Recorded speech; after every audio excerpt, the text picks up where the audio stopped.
As President Trump has said, that the meeting will also discuss the reconstruction of Gaza. And that's not a simple matter. Reconstruction, yes, but reconstruction on what grounds? Will there be a political settlement before reconstruction? Will this reconstruction lead to some sort of a statehood for the Palestinians? Who will finance the reconstruction? What is the purpose of this reconstruction? Thank you very much. I think there are two important sections of this meeting. Although it is just one meeting, physically not divided into two sections, but the one part is the formation of the Board of Peace itself. As you know, this is its inaugural meeting, the very first meeting. About 20 to 25 people are expected to attend. Not people, but leaders, world leaders, presidents and prime ministers are expected to attend this meeting. And because it is the first meeting, they will decide the structure, the mandate, and all other administrative matters in this meeting. They will decide whether it is going to be a permanent setup or it will only be focused on one issue, i.e. Gaza.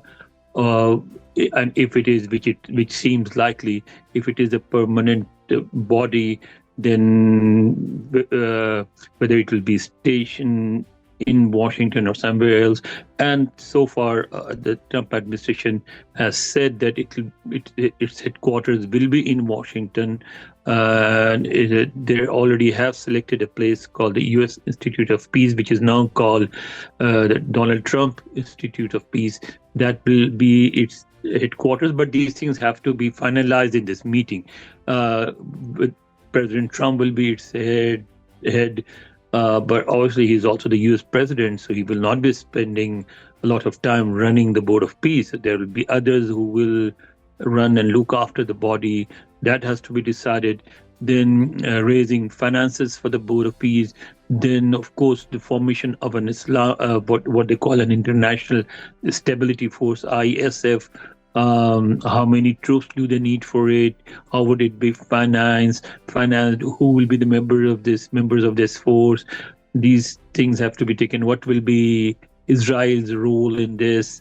What will be the U.S. role in it? What are the countries who would be contributing troops, like Pakistan, like Indonesia? What are they expected to do? Then some of these countries, like Pakistan, have already made it obvious that yes, they would want to be a part of this force, but they will not They do not want to fight Hamas.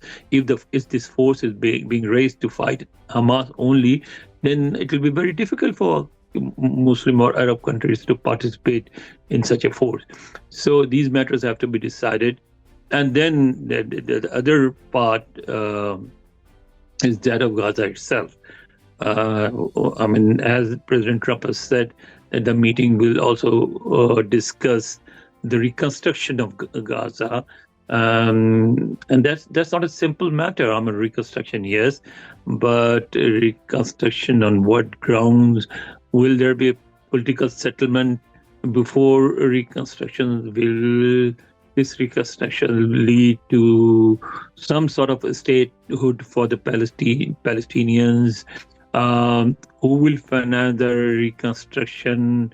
What is the purpose of this reconstruction? And then there are issues like Israel acquiring lands in the West Bank. As you saw, but 100 plus countries have condemned the Israeli move, and they want Israel to stop that. So how would whether the Board of Peace would tackle that issue or not, and if it does, how would it tackle it? Then, of course, about this proposed force, will this force act on its own, or whether it will need a UN mandate for taking action every time it is deployed somewhere. So there are a lot of matters that will be, that will be I should say, highlighted in this meeting. Decisions obviously will take much longer. It is an inaugural meeting. It is, in one way, you can say that the foundations of the new organization will be laid down in this meeting, or will be finalized in this meeting.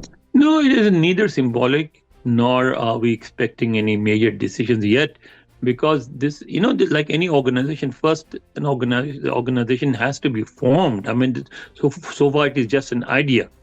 Now, with this, after this meeting, an organization will be formed here with headquarters in Washington. Its members will be decided. Its infrastructure will be decided. The people who will run these organizations will be selected. So it is not a symbolic meeting. It is a very important meeting, but it is not the kind of meeting where you decide what immediate actions you need to take, except perhaps there will be some commitment on the Gaza reconstruction, some commitment of funds to the board itself, and some commitment to funds for running the proposed international force.